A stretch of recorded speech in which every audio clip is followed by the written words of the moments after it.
speaking of solid waste, isang paraan para makatulong na mabawasan ang tambak sa basura ay ang pagre-recycle.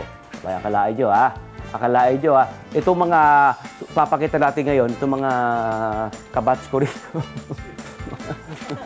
Mga kabats ko rito eh. Ready na ha. Itong mga robot na ito, gawa rin ito sa patapong rubber.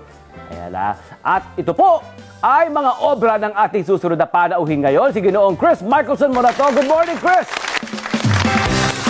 Ayun. Hi, Chris. Good morning. morning. Welcome. Welcome. Bati mo na ang ating mga fans at followers mo. Dito tayo, bro. Good morning po sa lahat na nanonood. Morning. Good morning po. Okay. So, Chris, paano ba nag-start ito interest mo sa paggamit ng recycled materials para makagawa ng obra ng art? Back 2020 nung pandemic, dahil wala tayo sa bahay lang tayo. Yes. So naglinis ako sa bahay. May tricycle ako sa bahay. Oo. Naglinis ako. Nakita ko yung rubber matting sa sahig, yung ginagawa siyang flooring sa Oo. ano. Oo. Marami ako noon. Sabi ko sayang paano bang pwede kong gawin dito na pwedeng i-display o pwedeng ipagmalaki. Oo. Kasi recycle lang siya, basura. Okay. So ako ng what if gumawa ako ng isang robot na parang ma-relieve yung pagkabata ko. Oo. Kaya gumawa ko ng isang robot, sa isang robot lang, pinost ko siya sa social media, maraming na-inspire, maraming nagalingan, maraming gumawa ka pa ba ulit, ganyan. So tuloy-tuloy na hanggang sa may mga nakakapansin. Hanggang sa may napapakondisyon na Yes, po. nag-order na. Oo. No, parang ganon. Parang, wow, ganda niyan. Ang gaganda ng feedback. So, tumataba yung puso ko. So, itong mga nakikita natin ngayon, at mga kinukwento ni Ginoong ng ating kaibigan ngayon dito, talagang lahat ito yari sa rubber. Gawa ito sa rubber mat na ginagamit ni Yes Chris, po, no? yes po. Yung mga patapon ba na rubber, meron din po siyang Sintra board mga gamit na lumang laruan, Oo. lumang mga patapon na bagay. Ilalagay ko sa more on lang siya, rubber matting, pero may mga rin siya ng mga recycled material. Pero syempre, ang background nyo po, kayo po artist na talaga. Gumagana rin kayo ng mga ganito.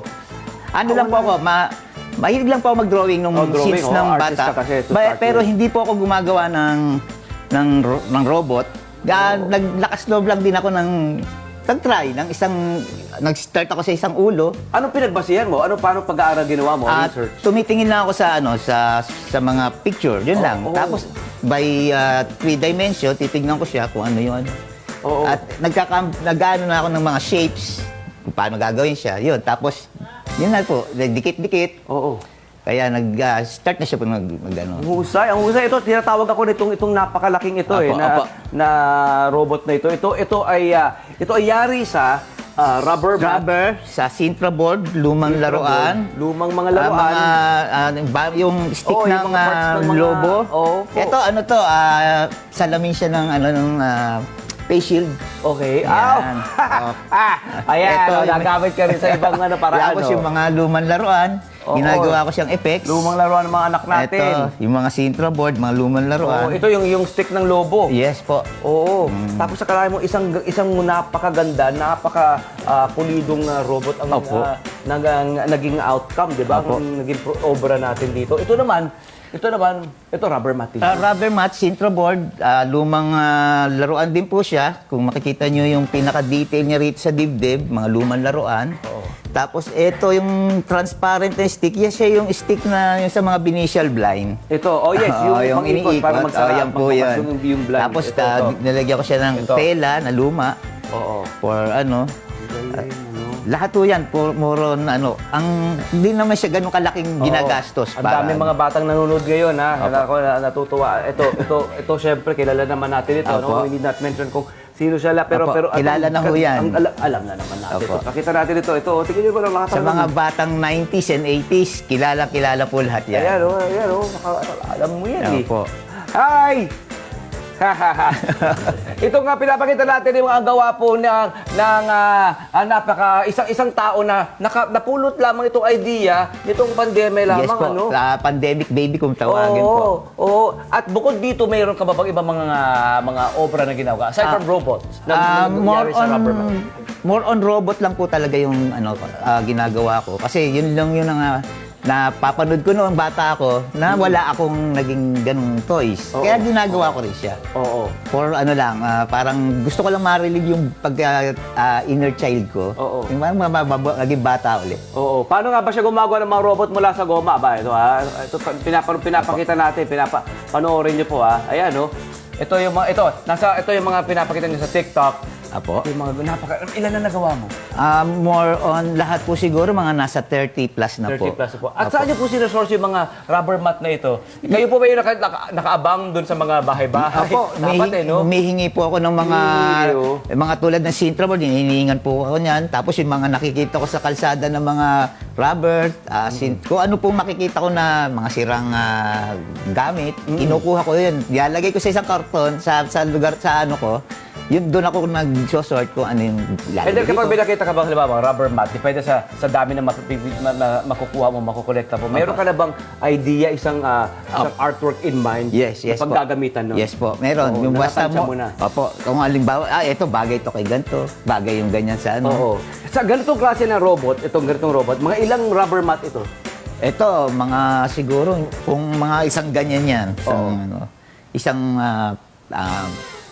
3x2 feet Oo. ang laki siguro. 3x2, malaki rin yan. Malaki rin po. Yung regular size na ano, no? opo. Yung malakihan. Yung malaki, ano po. Oo, opo. At ito naman, gaano katagal maglalast ito?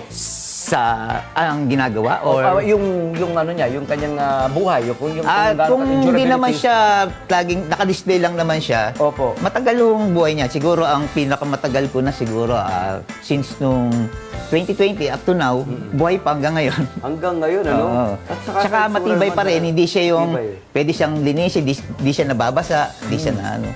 Matibay po. Oh, ang gusto ko abangan sa iyo mapagalaw mo na ito ha. Hindi na ako magtataka at magdududa kung isa sa mga araw na to babalik ka rito. Tapos May gumagalaw gumagalaw na na sila, po. ano? Magalaw-galaw na sila. Maraming salamat, bro. po. Maraming salamat. Maraming Tanggapin mo salamat ang po. aming regalo Ay. mula sa Miniso. Thank you po.